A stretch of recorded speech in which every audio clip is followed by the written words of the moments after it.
Good. All right, good morning. It is 9 a.m. Friday, August 2nd. This is the Beach Preservation Ad Hoc Committee meeting. I'd like to call the meeting to order and acknowledge that the press and public were duly notified of the meeting in accordance with the Freedom of Information Act.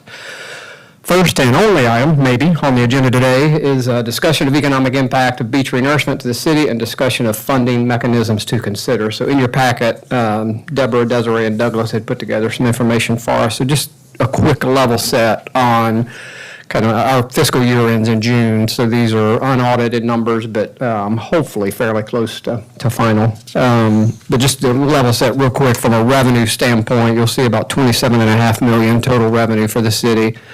About 32% of that, rough numbers, are tourism money, and property taxes are about just under 20%. So you can see the total revenue there broken down by other pieces.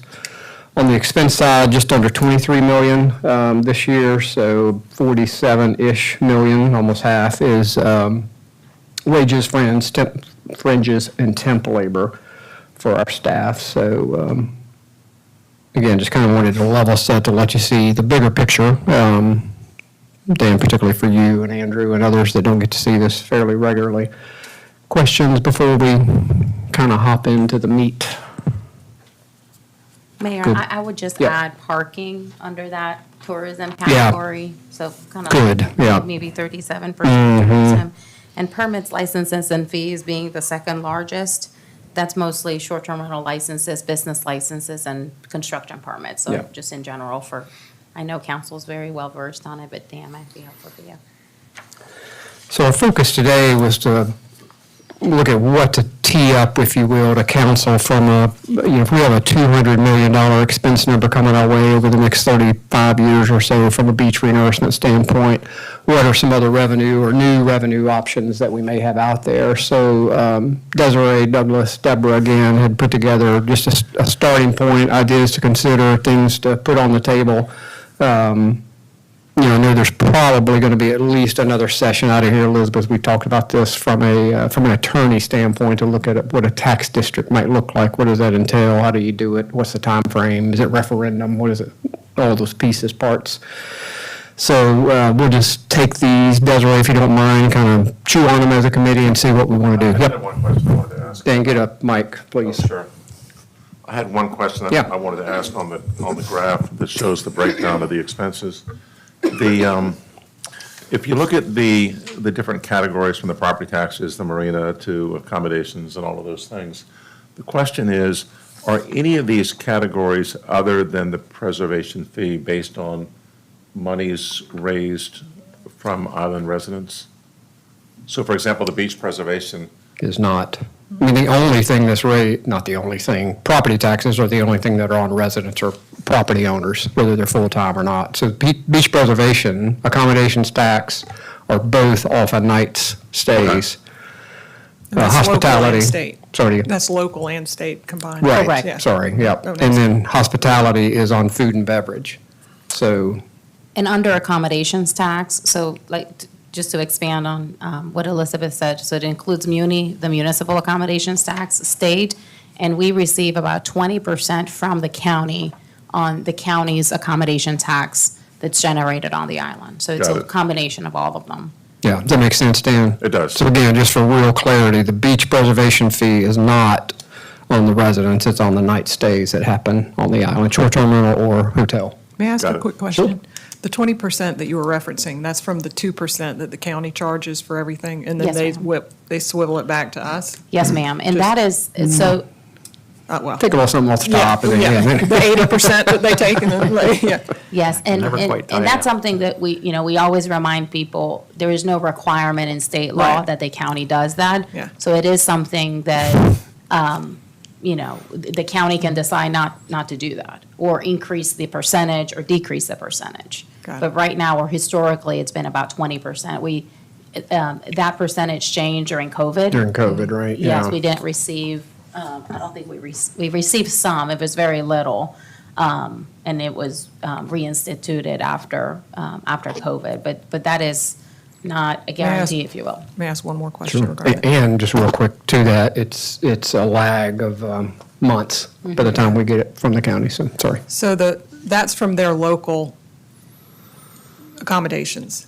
And I went back and looked at the law to try and prepare for this meeting. And what I think I understand is municipalities, and I wasn't really clear if whether the law says the local A tax is 3%.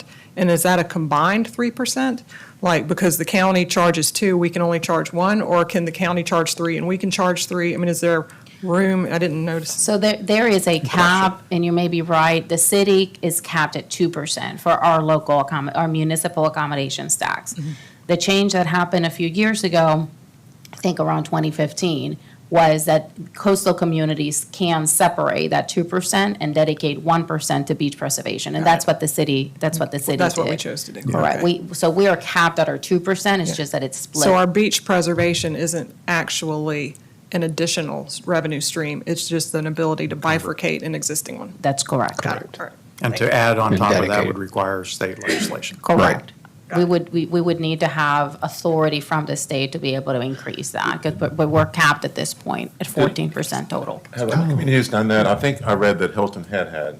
Do we know which ones have done that or which ones haven't? So with Hilton Head, it's a little complicated, and I'm not 100% fully versed in it, but they were able to implement a real estate transfer fee before state law changed that rule, and they were grandfathered in. So they're in a different position than other communities because they had that before that became. And Dan, I'm not aware of anybody that's above the state limit right now. I mean, WDCA has a transfer fee, Hilton had grandfathered in, but that's not allowed any longer either. Correct. We wouldn't be able to implement another percent without state law approval, state law allowing us to do And that. it sounds like the state law would be for all communities, not just for any particular one. Correct. Okay. Yeah, but it's on the list. Yeah.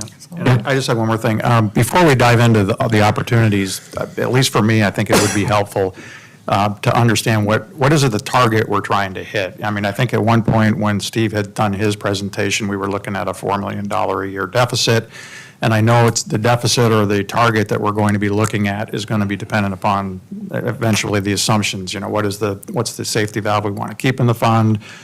How much is Wild Dunes going to contribute or not contribute? I mean, we've got the Army Corps. There are a lot of assumptions, but I think for this discussion, it would help to say, I mean, even if it's subject to change, are we looking to try to raise $4 million a year, $3 million a year? And I think, Desiree, you gave us a real critical piece of information at the last meeting that of the $2 million that comes into the fund roughly, we're netting out only $750, which is going to then raise the bar for us. So, I mean, for the purpose of this conversation, do we want to say we're trying to raise $4 million a year? Is that a reasonable assumption so that when we go through this, we're looking at, trying to fill a funnel that can at least yield that kind of money? Is that a reasonable assumption for today? Well, I think we need to go through the assumptions before Okay. we get to that number, because it's going to depend on whether or not, what the level of participation from Wild Dunes will be. Right.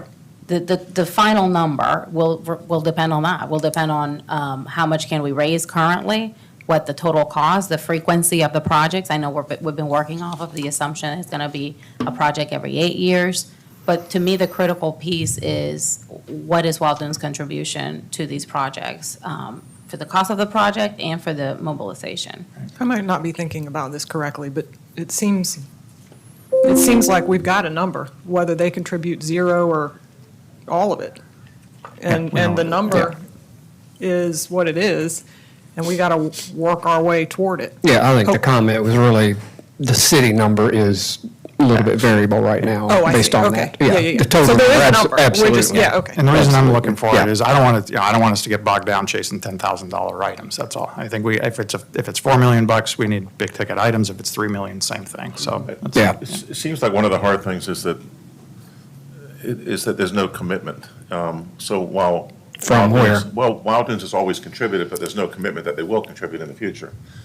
Any Yeah, thought? they're having conversations, sidebar with them. Well, I think that there is a commitment, and I think there is an understanding that they play a very important role in funding these projects, because most of the area of the beach in Wild Dunes does not meet the public access definition. So I think there's a very real recognition that they're not eligible for state funding, they're not eligible for federal funding, through grants, not through FEMA. And that's part of the reason why a few years ago, they decided to establish dedicated 0.5% of a real estate transfer fee towards beach renourishment. The percentage, what there is no agreement on or no formal policy on is what is their responsibility and what is the city's And responsibility. that's With- that's what I'm referring to. And it might make sense to kind of lock it in with them, because there's things they benefit from having a long-term plan that they know they can plan for, and that's thing we benefit from knowing that, otherwise, we come up with a plan in a month, whatever the time frame is, but then next year, Wild Dunes says we're going to do something different.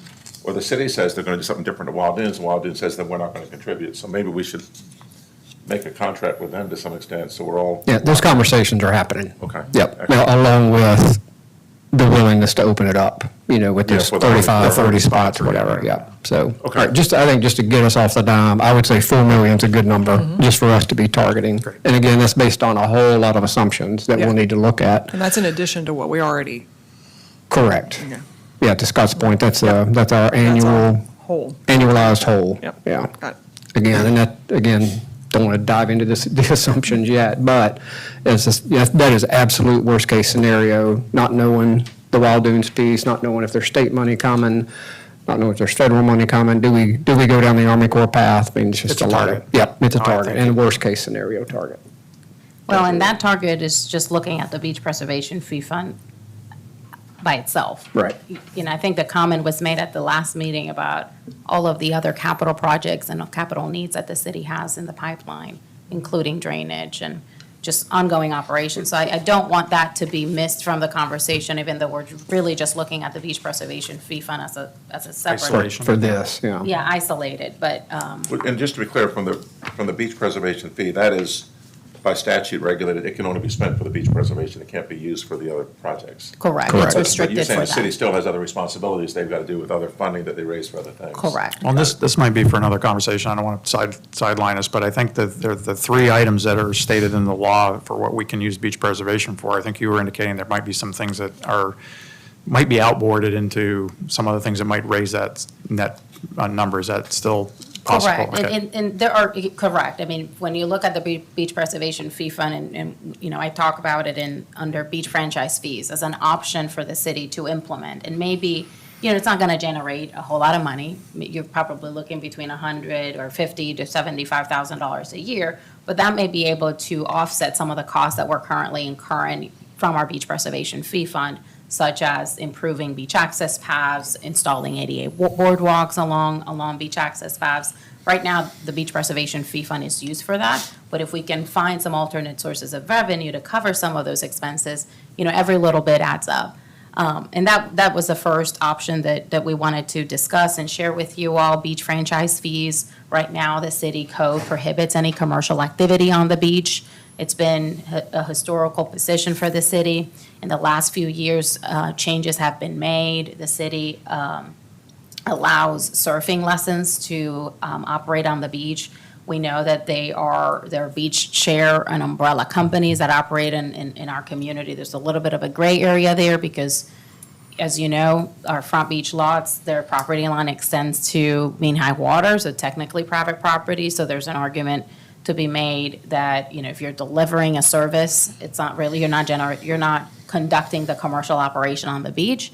But it is something that we've discussed before about maybe button it up and the city recognizing that activity and through a beach franchise fees, potentially generate some revenue off of that. By legitimizing, from that perspective, that operation is it's very common. A lot of beach communities have it. Kiowa, Folly, Hilton Head, they have franchise fees, and they approve certain commercial activity, whether it's surfing, whether it's umbrellas, whether it's beach yoga. Photography, yeah. Photography. So that is an option. And the way that, that can be structured is you have a flat fee, and then the city can charge a percentage of gross revenues. And like I said, that revenue could be allocated to offset costs that directly benefit the beach, like beach garbage collection or improvements to beach paths, which are currently paid for by tourism funds. Go ahead. I'm sorry. I think I understand maybe our hesitancy around that historically from commercializing effectively the beach. But if you take a step back, maybe at this point, I've maybe have evolved a little bit on that, my thoughts on that, because it seems like, all tourism is commercial. I mean, our beach is commercialized, and it's just whether we take advantage of that in the way that apparently other communities do. I'm not nearly as adverse to that as I used to be, I guess I should say. It's a little different lens that I'm looking through now. Any calculations as to what could be generated? She's got 50,000 on Have there. 50,000, give or take. It really depends on how many you approve and how Right. much they're able to. I think if we use the number of $4 million, it seems like a lot of money, but it's not a lot of money. And I think all those little things help. And I think the best way to get there is kind of just little pieces of the puzzle that'll add up quickly and not really make much of a change, but hopefully better everything and then give Yeah. us a usable beach. Well, And I- it's also, I mean, those businesses are there. And they're pretending like they're not, sticking Yeah, our heads in it's the sand happening. and pretending like they're not there is, it just doesn't make sense. I mean, and it may, they're there and they should be paying something into the beach that they're making money off of, and they should also be regulated and, I mean, I know the surfing is ridiculously, very strongly regulated, and the beach chair companies aren't regulated at all, to my knowledge. So, it seems like it should be a fair, level playing field for everybody that's working out there too, so. Yeah, and we could control, Right, I think Yeah. there's two sides to that. I mean, and $50,000 doesn't sound like much, but it's a start. How about taking that one step further? I think this is a good possibility, but why, if we're looking for new sources of revenue or from existing that we can control, why not apply this to potentially the entire business license domain? So, for example, if we've got rentals, I've got a business license for my consulting business. I think, I'm sure we can come up with the numbers, but if we've got, say, $300 million worth of revenue being generated off of this island and we put say a quarter percentage point on top of that, that's $750,000 a year. And that could really help drive it. I mean, for every $100,000 of revenue, you're talking an extra $250. We can play around with percentages, but if we want to draw upon some big numbers quickly, I'm not sure that the business, we're all, I'm not necessarily getting any revenues on the island, but I enjoy looking at the beach, and I would gladly pay $250 or $500 extra to keep doing that to preserve our beach. So why, I would like to see maybe added a line here that this percentage of revenue, and I like the percentage of revenue because then it's inflation protected. If revenues go up, then the fees will go along with it, but some percentage attached to, and I don't want to single out short-term rentals. I think all business licenses, if we're all enjoying business here, and it's all because the businesses are here because of the beach, we could all maybe kick in and add to that fund, and I think that would be a big number very quickly. I potentially. would support that from just a council-level policy decision. We touched on that during our budget meeting about effectively adjusting business license fees, and my understanding at the time was that we have room there to be equal, competitive, whatever, with the surrounding communities. So if we have, if it's not gonna, if people who are building oceanfront homes or remodeling oceanfront homes or selling beach chairs to people who are renting oceanfront homes wouldn't notice, they're still paying less, arguably, than their business license in Mount Pleasant or Sullivan's or the city of Charleston. I mean, I think if there's room there, we should absolutely look at it and take advantage of it. so that's like a whole nother category. Yeah. Right, business license Yeah. adjustment. And the reason I didn't include it here, we have already presented it to council, and while there was no formal action, the feedback we got was for council to review it and make those changes this fall that would go into effect next renewal season. But I like the idea of a dedicated. For the beach renourishment. So a dedicated It isn't just like percentage lumped This into goes the back in general to- addition, fund. yeah. We're saying Yeah. this, similar to the policy position that we have about our general Mm-hmm. fund.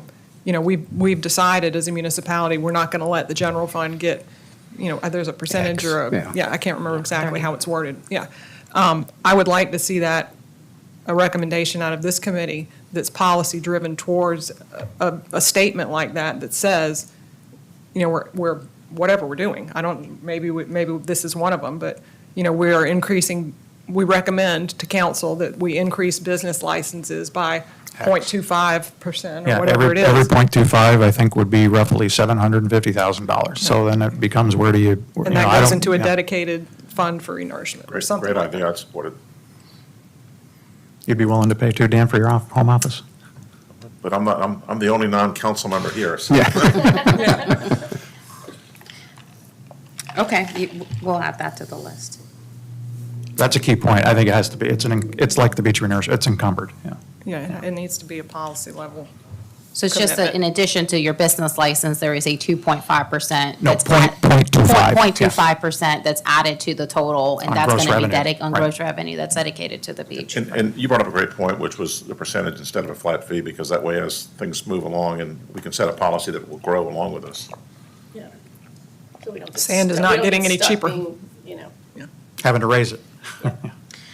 What about beach franchise fees? Anything else on that you'd like to pursue, exploring that option? Yeah. I think Now, is this something where it doesn't restrict, we're doing it based on services provided, not based on particular individual suppliers? I mean, so we'd say you can franchise fee for umbrellas or surfing, but anybody that's looking to provide that service on here is eligible for it. Correct. The way that this would work, the city would decide how many franchises they would give every year, and there's just a bidding process that's created, and they apply, and then surfers, yes, first come, well, not first come, first serve. Whoever provides the best proposal to the city would be given a franchise fee. We would establish what those parameters would be, and it could be done annually or every 3 years. I mean, that can be structured a million different ways.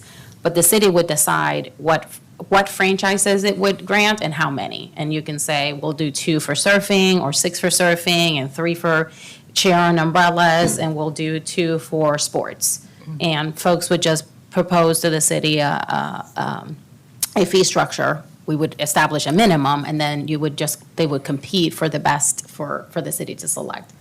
So that is just an option. Yeah, I think it's worthy. Yeah. Yeah. Parking fees, as you all know, the city charges for parking in the commercial area. This includes Ocean between 10th and 14th. We have the 2 large lots on Pavilion, and I included there just the current structure. We only charge for parking during the season, March 1st through October 31st, from 8 a.m. to 8 p.m. Things to consider is maybe make it a year-round parking on Front Beach, and maybe have different fees, a much lower fee during the off-season.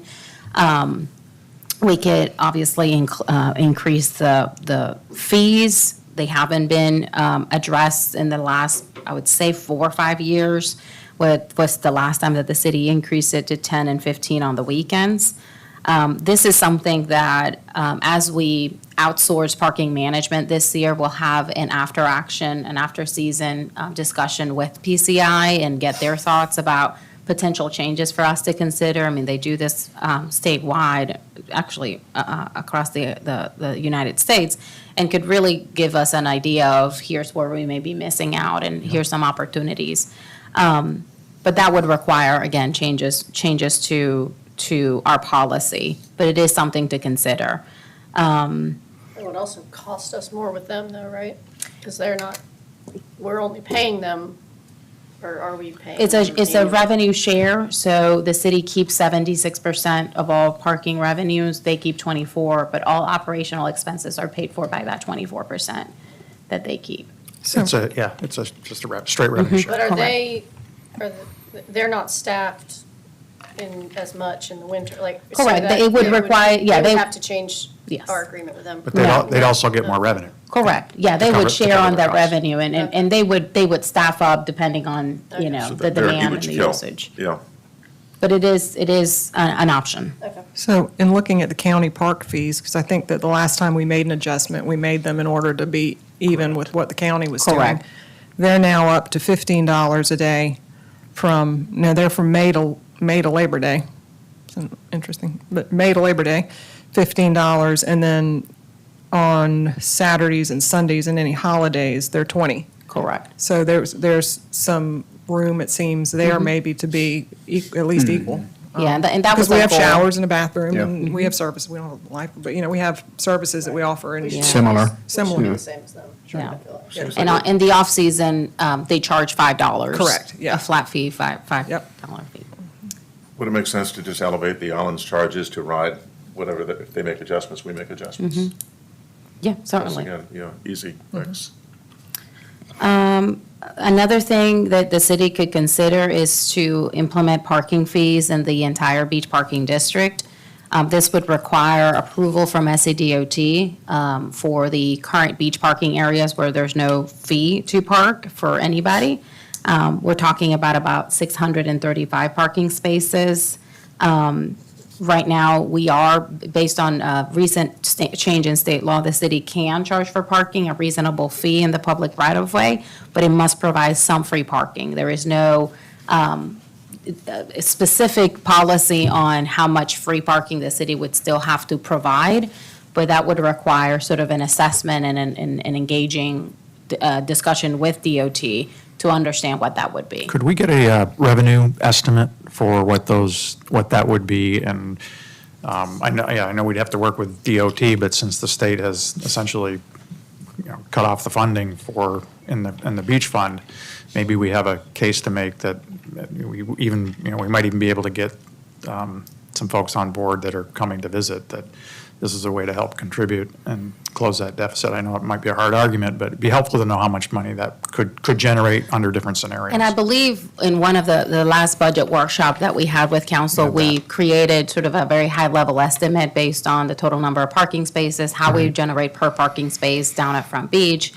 And I think we calculated about 60%, assuming that of the 635 parking spaces, we couldn't charge for all of it, but maybe 60%. And it came up around a little under $500,000. And we'd have some infrastructure charges for setup and. Right. Correct, Okay. correct. That's a good sized number, yeah. Now, I wonder if the calculations, does that take into account the fact that some people leave and, Yeah, so you got the transitional a stuff, some turnover of you rate. get 2 or 3, yeah, okay. Yeah. Hey, Andrew, do you have a question? Yes, sir. I do. In regards to the free parking, could it be we said Friday, Saturday, Sunday are charged for days, and then Monday through Thursday were like free days? Would that accommodate that free parking requirement where we establish so many days a week are paid, so many are free? Or does it have to be a free, available free parking daily? Like, does it specify or is it not? The state law does not specify, which it would give us the flexibility to come up with different scenarios to effectuate that free parking component, and that may be it. Maybe we just charge for parking some days of the week when you have, Yeah. peak times and not all the time. Yeah, that certainly, to me, would make sense and would be a reasonable proposal. I'm not, Yeah, just to try and balance it. Okay, thank you. sorry, Andrew. I'm not at all unwilling to have this discussion, but I do think that, the breakdown and the analysis of our parking has always been interesting to me, because I feel like to some extent, we are kind of penalized by the 424 paid spots in the county park. We charge, when you start adding it up, we're at about 50% paid, unpaid. And I don't know, like, everybody else, what sum means.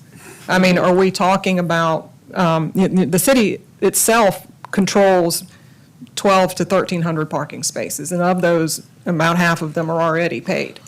So, we might only be talking about another, and again, it's okay, because it's a small bump, and again, I'm not unwilling to have this conversation, but I think that, when we start talking about millions of dollars being generated, I don't know that the difference that we're going to recognize is going to be that much from this analysis. Agree. Perfectly willing to have the conversation, and I think we should. I think That's- you're just wanted totally to- right, Elizabeth. Well, and remember too, the Army Corps conversation, free parking's a factor into their Sure.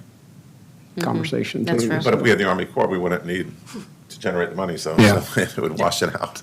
Well, I think the Army Corps would would consider and recognize parking at a reasonable rate. It doesn't need to be free parking for us to meet the Army Corps public access definition, because it's the same one from the state. The state recognizes that entire area as exceeding the public access requirements, even though half of the year it's paid parking.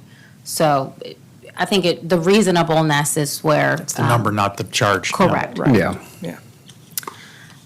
Special assessments, this is something we've talked about. We've heard from Dare County and their administrator and attorney as an approach to come up with an additional revenue source directly from residents that benefit from these beach projects, large project areas, and you're essentially creating a formula that takes into consideration the proximity of each property to the beach and the benefits that they would generate, that they would get from the project. This would require, a financing structure, would require changes to the city code. But it would be a special assessment that's added to the property tax bill and distributed over a specific amount of time. So I think back to Scott's point, what is the gap? And how do we make up that gap through different funding scenarios, different funding opportunities? The city could identify a portion that would be added to property taxes through a special assessment. Could we get sort of a, and maybe this is for Deborah, kind of a assessment if it was $100, $250, $500, depending upon the district, what kind of money that would raise? Because I think that could be a fairly substantial number for a fairly small fee per household. And I think if we were looking at the districts where, you put more on the front beach but everybody shares in it, I think that might be helpful to know. It's kind of like when we talk about the millage rate, 1 mil is $89 per $1 million of assessment. It sounds like it's a big tax raise, but it may not be that much in dollars, and nobody's for raising taxes, but I think it would be helpful to know how much that would generate. Well, we did a very quick math, looking at the 200 million need for the next 32 years and the gap that we're looking at about $80 to $90 million. Again, not assuming any grants, not assuming any additional revenue. You divide that by the total number of dwellings, so you're looking at between $500 and $600 per household. If it were all on. If it were all Yeah. correct, if you apply it across the board. Per but- year. Per year, Per year. correct. If you create a structure where, the closer you are to the beach, maybe the higher, then you can distribute that amount in a different way across the island. We can certainly, maybe rather than a scratch math, we Quick win. can. Yeah. we can- No, But it that's very- a helpful metric to That know. would cover how Yeah. much of it, Desiree? I'm sorry? You said all of it. That would cover the, That would cover, within 32 years, the $80 million gap that we're looking without at. doing anything else. Correct. That's- I mean, that's odd. this one's your biggest bang for the buck, without a doubt. I mean, the business license would be a big number, franchise fees would be a tiny one, but this one's, Correct. But if I mean, you it's a did- big if you did policy change. Some of the other The ones, other that would stuff. even bring it down lower. Correct. If you could So get then it you down could to get it down to, 2 million instead of 4 million, Yeah. then you're only talking $300. Yeah. I mean, that's, I know nobody wants to pay taxes, but the benefit of having the beach secured is pretty giant for a low price. I think most people live here as a result of the beach. That's I mean, what and I've heard. the wider and drier it is, the more. Yeah. And I worry with, We all benefit. Dare County made that comment that when, one of the reasons they were so set on getting this project set was because without it, they were losing people. They were losing beaches, and their reputation was people didn't want to come back. We are revenue-based also. When you look at the revenue chart, 37% it's already generated directly from tourism and 19% from residents. So is that an opportunity to distribute some of that gap in a way that makes sense for everybody who enjoys a healthy beach? That's certainly an option. Well, and I think to all of this conversation, I would much favor a tax district than a property millage increase, because a tax district, again, you can dedicate that money, you can dial it up, dial it down as life changes, put it in the beach preservation fund only, and it doesn't get mixed into the general fund and kind of get absorbed into our operating cost. I think it's an easier, sitting here in the ivory tower today, it's an easier story to sell if you're taking it to the residents at some point. So, Yeah, and along that same line, excuse me, I mean, I think a pretty easy sell is, you know, state A tax, muni A tax, hospitality, all have the ability to save beyond, you know, this time frame for beach renourishment. So I'm the vinyl record with the scratch in it at this point, but I would love to see a policy decision, or at least a recommendation to have council look at it, to say, Page 2. I know, but it's at the very bottom. It's the very last one. It made the list. Well, barely. But, you know, I wouldn't mind seeing, you know, to Scott's earlier point, maybe a point, or, you know, I don't even know what it would be. 1% of the 1%, 0.5%, 1/4%, and we dedicate that, you know, rather than getting it all mushed up and, you know, that, hey, we can use this for beach renourishment. We recognize a need for it as to beach renourishment. We're going to take 1/4 from hospitality, 1/4 from muni, and 1/4 from state, and we're going to dedicate that every single year to this beach fund. And, you know, and just let that be whatever it is and ride out. Because I didn't realize really, or I think I did know it, but I must have forgotten it. I didn't realize the beach preservation fee wasn't, you know, an additional on top of just for the benefit of coastal communities, which now makes sense that it actually made it through the legislature. But, you know, I mean, I would like, sorry. Well, every community Yeah. can do too. So if you don't Right. have a beach, Yeah. you can have a 2% muni A tax. Yes. We just have that separated. So the Yes, benefit, but the it's still- ability to charge eh. 2%, it's a benefit to everybody. Yes. It's just that us. But like we have us to as a use half board. of it for, yes. Correct. Or don't have We to, but can. we can, yes. Correct. But of course, we must. We I mean, should. there's no, you know, And we need it. Yeah. yeah. Well, it'd be nice, I mean, I hear you, and we know what can I'm saying? certainly have Yeah. a policy, but I'd love to have another 0.5% at the state level Yeah. to fund it, Work yeah. Before we- oh, go ahead. Well, and again, then, you know, if the state ever came through, you know, the commitment could be, we'll turn it off. You want to start funding the beach? Awesome, we don't need that revenue anymore, we'll take your money. So I think it's an easy lever to have out there. Scott, I sorry. was just going to say, before we go to the state federal, there's one more line item I'd like to put on the table. It's probably not a popular discussion for some, but we have the $979,000, almost $1 million now in CVB money. It's representing roughly 4% of our total revenues, 3 to 4%, and it's been growing, you know, over the last 20 years. It's gone from roughly $100,000 and change to $1 million. And I'm wondering if there's some way, I'm not proposing, you know, we take it all or anything like that, but, you know, if we're looking at a 20, 30-year plan, I mean, even if we said on the one extreme, hey, let's figure out a way with the state legislature or with Helen and CVB, you know, if we capped it where it was and it keeps inflating over the next 20 or 30 years, that's a $1 million revenue stream down the road.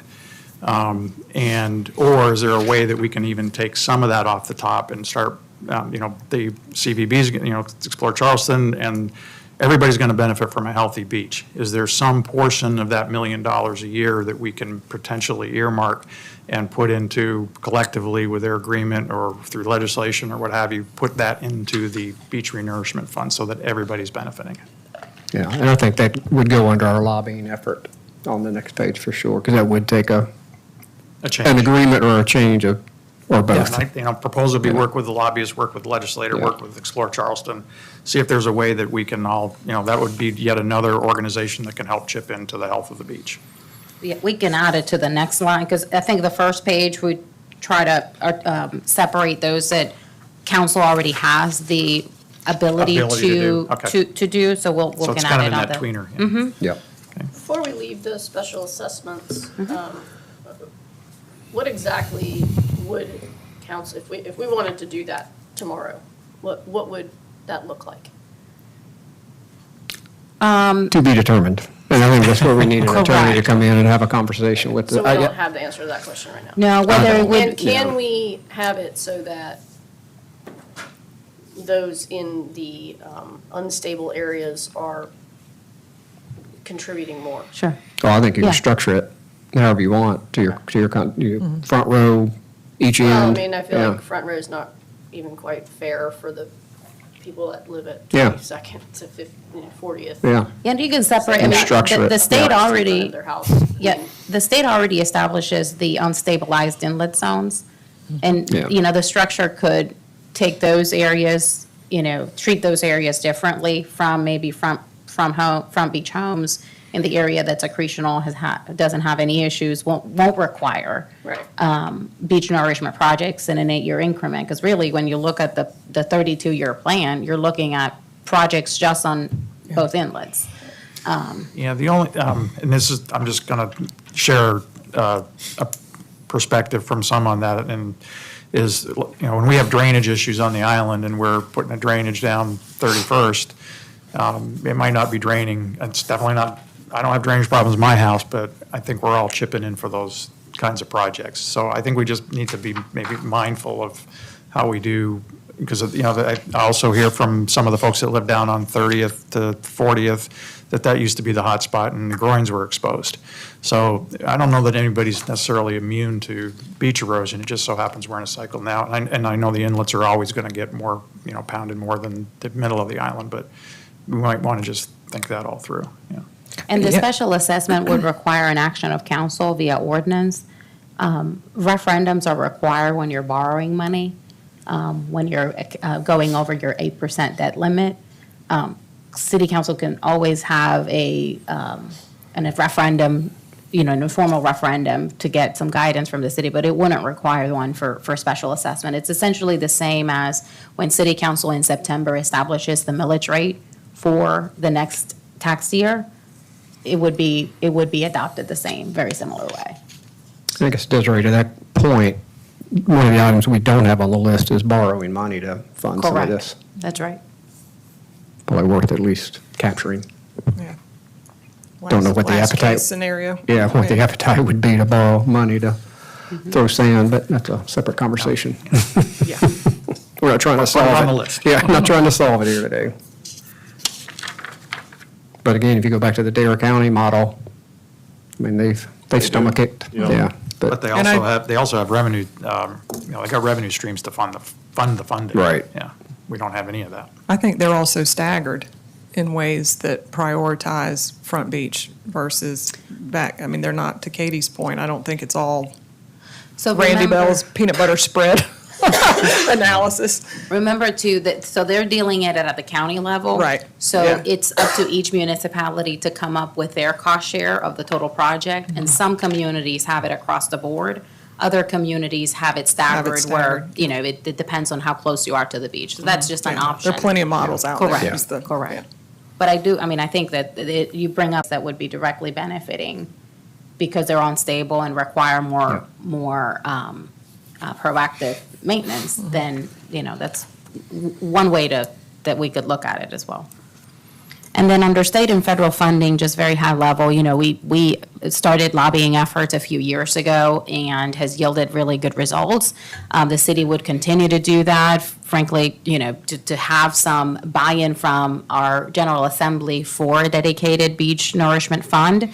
Or, we've talked about other options that they could approve, allow municipalities to do to come up with some of that funding needs.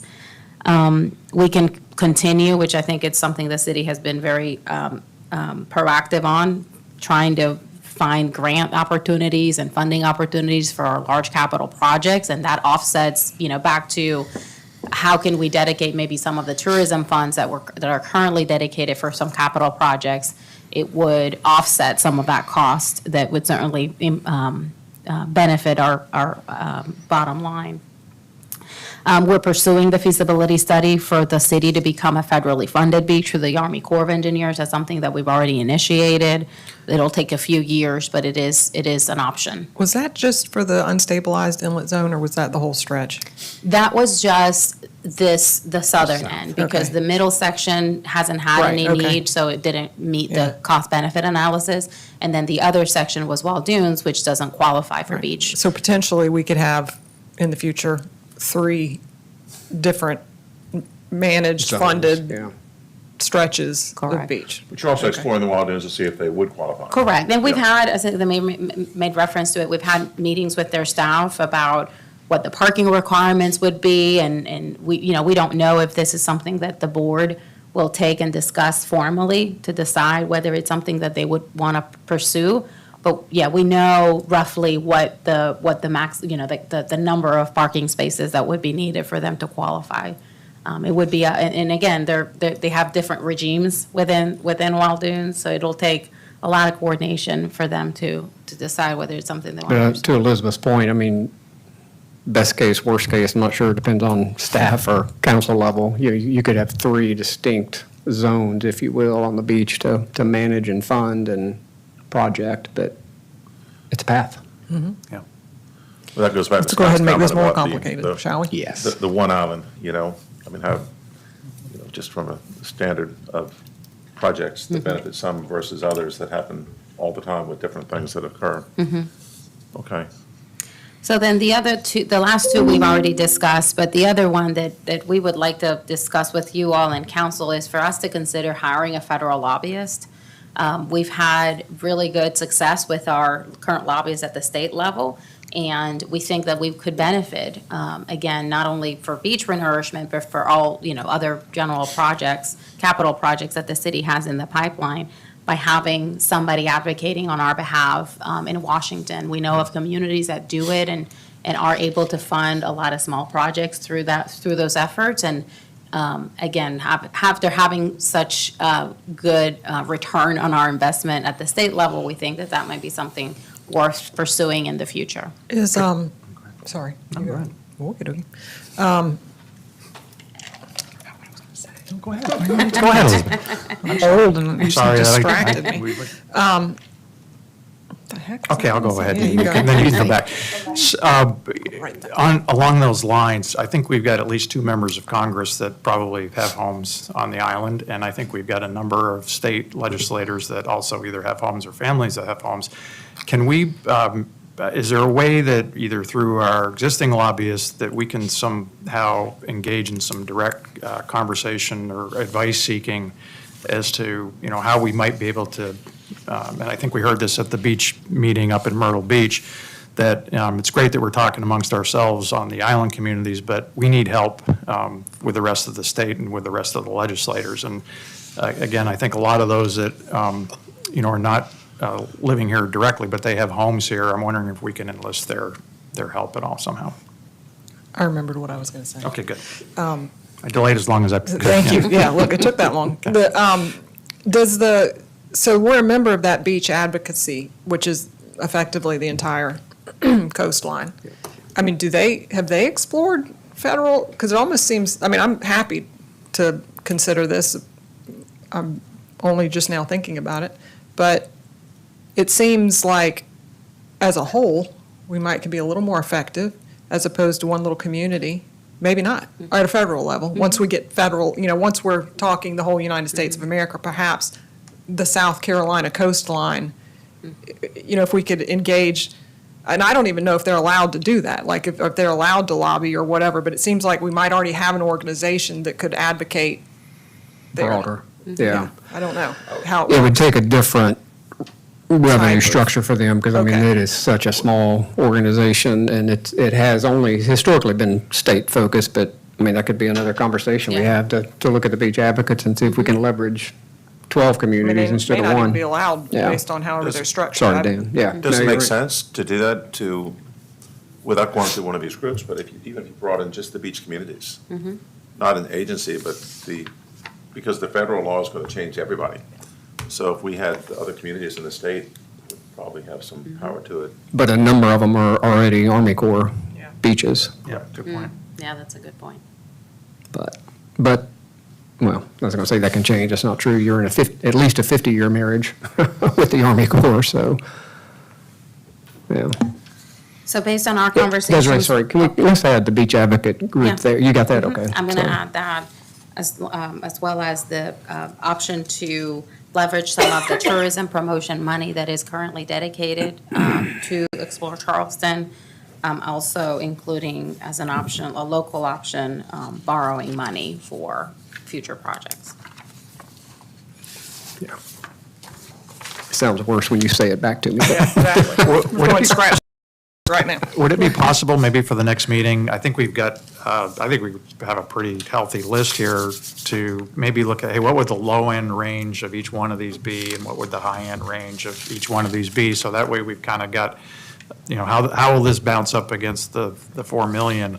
it sounds to me like, even if we had one option on the beach zones, or what do you call them, special districts, that sort of is the high end to take care of the whole thing. I don't think we necessarily want to go there if we can fill it up with other, but this will give us the maneuverability to say, work with the palatability of, what might be acceptable, and what might be easier versus harder to get through on a council. Well, and to your point, some of them are quick-ish, Yeah. and some of them are very long-term, so, yeah.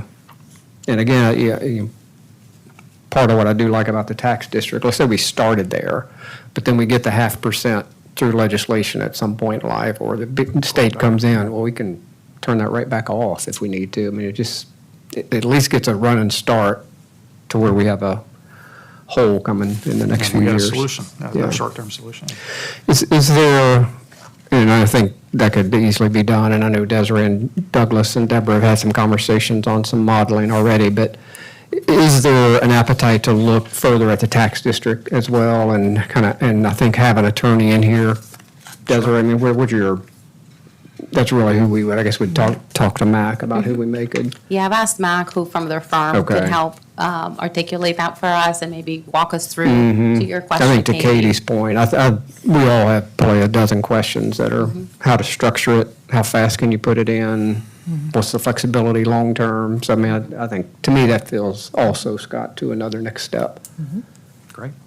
So next steps, do we want to also hear from our lobbyists? I know that Mayor, you invited them to Yeah, our they're next coming to our workshop. workshop. I think we can just fold them in there Okay, personally, but so Are our they all coming? next, Are they- I don't know. I think Jim Merrill is definitely coming, but I know they all like to travel in a pack when they get the, when they get the I mean, audience. it might It'd be not nice be to a see bad Jim and idea Boyd both, to talking. get them here and, I mean, force sounds terrible, but focus on just this one element, maybe. Because if they're at the workshop, we're going to be talking about everything, and the beach the beach is a big thing, but, I mean, maybe we could just see how it goes in Yeah. the workshop. If there's enough attention given to this, then it'd be fine. But if we Yeah, need I to- mean, I think that's a great idea. I think part of what's going to come out of the workshop is, we have not given our lobbyist a long-term city policy, here's what we want you focused on. And to me, I would suggest number one with a bullet is beach funding. And whenever that is always your number one goal for us, whatever 2, 3, and 4 is, that's fine. But, so I think some of that on week from Tuesday will come out like that. So I think it will be not totally focused on beach renourishment, but Yeah. at least at a policy level, give them some direction on where we want them fighting for us. so then for our next meeting, we would like to have a conversation with somebody from our legal team that can walk us through the special assessment I think structure so. and what I that mean, would it look feels- like. I think that sounds great. Okay, and then do we want to plan for, I'm not sure if we can get them on the next Yeah. Friday. We'll try, but if not, the Shoot for the 16th? 16th. Do we want to Lawyers plan on the love working on 16th? Fridays. Yeah, No. that's fine. Okay, that way we give them 2 weeks to. Dan, are you good on the Just that. 16th? I might be Maybe. here next Friday, the weekend after, I won't be here. So 16th is 2 weeks. Oh, right? 2 weeks, I'm not going to be here. Okay. Driving back to college. Katie, you won't Drop my either? daughter She's off. not here next Really? Friday, but the Okay. 16th. Well, we'll plan on the 16th, Dan, maybe you can join us virtually. I might be able to. Yeah, hey, Yeah. Andrew, what about you on the 16th? Should make sure we get, I'm available on the 16th. okay. In fact, I could probably do it from the road in the car, so that should work. Your family can pipe in too. if they want to. Oh, we can Maybe- FaceTime. We can FaceTime you You FaceTime me driving? Yeah. and listening to all this tax. Oh, yeah, exciting. What else? I just wanted to let me very- see if there's any other revenue topics. I think we've added 3 or 4 good ones to the list, potentially. Anything else? I mean, I think that some of the stuff might come, be fleshed out in some of these other, it's more of a underlying question, like I've looked at deed stamps and, Yeah. things that are different, like state level things, but I think that's just more of under that general umbrella. Well, and I think, sorry, Katie, go ahead. Is there someone from Wild Dunes that we can speak to? Because I do feel like, I mean, we keep hearing that, we're talking about that, but I do think that we need to have a specific when we do work on the north end, that Wild Dunes' contribution is going to be X, and our contribution is going to be Y, because I think it's better for both parties to know that, and I think it would be worthwhile to have somebody, if That's a there's good a idea. person. Yeah, I just who think can the talk to initial us. conversations needed to happen off Yeah, camera, in my but, opinion. Yeah, but I Yeah. mean, I think it would be helpful for everybody to see that that's Yeah. actually. Could Jim just give us a 5-minute update, maybe, Jim We- Anderson? yeah, we can certainly And ask. Invite him and see if he Yeah. can Yeah. I'd have tell us to, what he can share. yeah, I'd bring Kanowski personally, but, Oh, I'm sorry, Yeah. yeah, whoever. the other thing I would love to add, this whole real estate transfer fee, that would be nice to put on the lobbyist list too at some point. I know it was there, not there. I mean, it's such an easy why way would to they take that away? fund things. Like, when you have the, Florida one of does the it. largest yeah. coastal communities in South Yeah. Carolina is allowed to do it, but the rest of us aren't. Like, Should we just- add it to the list then? I think, Yeah, let's do I it. would. I mean, Wild Dunes put it in years ago for 0.5%, added 0.5% a number of years ago for beach renourishment, and it's just, timing was perfect, given, coming through COVID and the volume of transactions that happened. I mean, it is crazy how fast you can build some money there. If we get an estimate on, see what those dollars look like, I think that would be great. Yeah, I mean, again, that's a long-term fight, but, so Desiree, no, go ahead.